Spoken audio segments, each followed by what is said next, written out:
BA प्रथम वर्ष के छात्र सभी लोग ध्यान दें। आज हम लोग मलिक मोहम्मद जायसी द्वारा रचित पद्मावत का मानसरोदक खंड, जो आपके सिलेबस में दिया हुआ है पद संख्या 1 से 6 तक, तो उसको हम पद संख्या 1 पढ़ेंगे और इसके संदर्भ, प्रसंग और व्याख्या को देखेंगे। पद संख्या 1 आप ध्यान दें कि एक दिवस पुण्यो तिथि आई, मान सरोदक चली नहाई, पद्मावती सब सखी बुलाई, जन फुलवारी सबे चली आई। कोई चंपा कोई कुंद सहेली, कोई सुकेत करना रस बेली, कोई सुगुलाल सुदर्शन राती, कोई सो बकावरी बकुचन भांति, कोई सो मौल सिरी पहुपावती, कोई जाहि जूही सेवाती, कोई सोन जरद कोई केसर, कोई सिंगार हार नागेसर, कोई कूजा सदबर्ग चमेली, कोई कदम सुरस रस बेली, चली सबे मालती संग, फूली कवल कुमोद, बेधि रहे गन गंधर्व, बास परम दामोद। तो अब ध्यान दीजिए, जब हम परीक्षा में पूछे व्याख्या करने के लिए तो सबसे पहले हम संदर्भ लिखते हैं,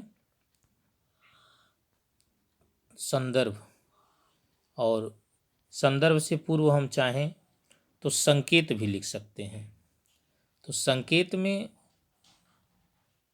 छोटा सा, जैसे एक दिवस है तो हम एक दिवस लिख दें, और फिर डाट डाट डाट करके जो अंत में दिया हुआ है परम दामोद, इसको भी लिख सकते हैं।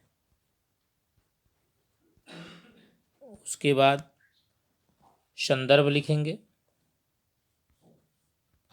तो संदर्भ में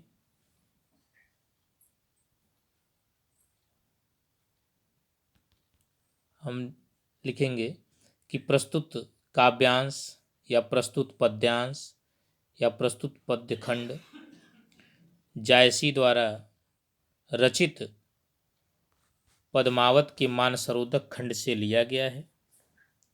अब संदर्भ के बाद प्रसंग लिखेंगे। तो यह जो प्रसंग है, पद्मावती के स्नानागार, उसके सौंदर्य एवं उनकी सहेलियों की सुंदरता का वर्णन किया गया है इस पद्य में। तो हम लिख देंगे कि प्रस्तुत पद्यांश में जायसी ने पद्मावती के स्नानागार, उसके सौंदर्य एवं उनकी सहेलियों की सुंदरता का वर्णन किया है। उसके बाद व्याख्या। तो व्याख्या में हम लिखेंगे कि जायसी जी कहते हैं कि एक बार पूर्णिमा तिथि के आने पर पद्मावती मान सरोवर में नहाने के लिए चली। देखिए पहली पंक्ति है कि एक दिवस पुण्यो तिथि आई, मान सरोदक चली नहाई। तो यहाँ जायसी जी कहते हैं कि एक बार पूर्णिमा तिथि के आने पर पद्मावती मान सरोवर में स्नान करने के लिए चली, और पद्मावती सब सखी बुलाई, जन फुलवारी सबे चली आई। पद्मावती ने स्नान करने के लिए अपनी सभी सखियों को बुलाया, और उसके बुलाने पर सभी सखियां ऐसे आ रही थीं मानो लग रहा था कि फुलवारी चली आ रही हो। जनु फुलवारी सबे चली आई, जनु माने जानो, फुलवारी सभी आ रही हैं। और उनमें से जो कोई सखी थी, कोई चंपा कोई कुंद सहेली, कोई सुकेत करना रस बेली। उनमें से कोई सखी चंपा, कोई कुंद, कोई सुंदर केतकी, कोई रसबेली, कोई गुलाब, कोई सुगुलाल सुदर्शन राती, कोई सुबकावरी बकुचन भांति। कोई गुलाब, कोई सुदर्शन के समान सुंदर, तो कोई बकावली, और कोई मुकुचंद पुष्प के गुच्छों के समान प्रसन्न एवं सुंदर हैं।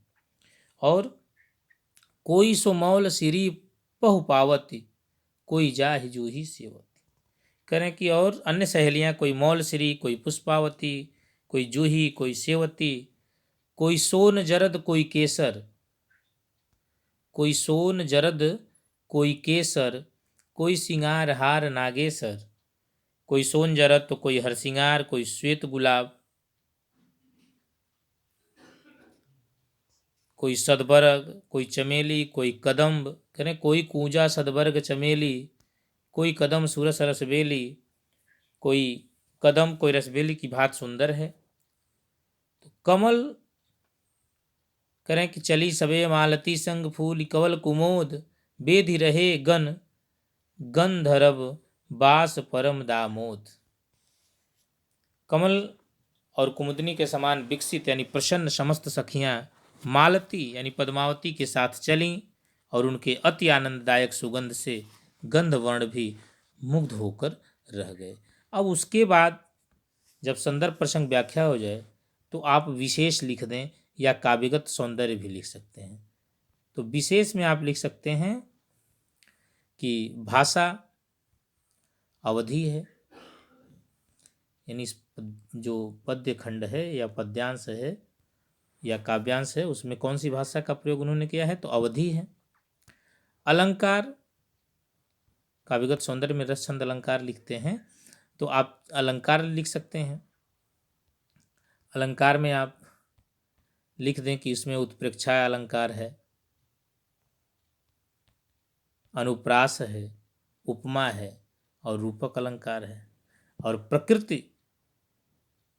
का सजीव वर्णन किया गया है।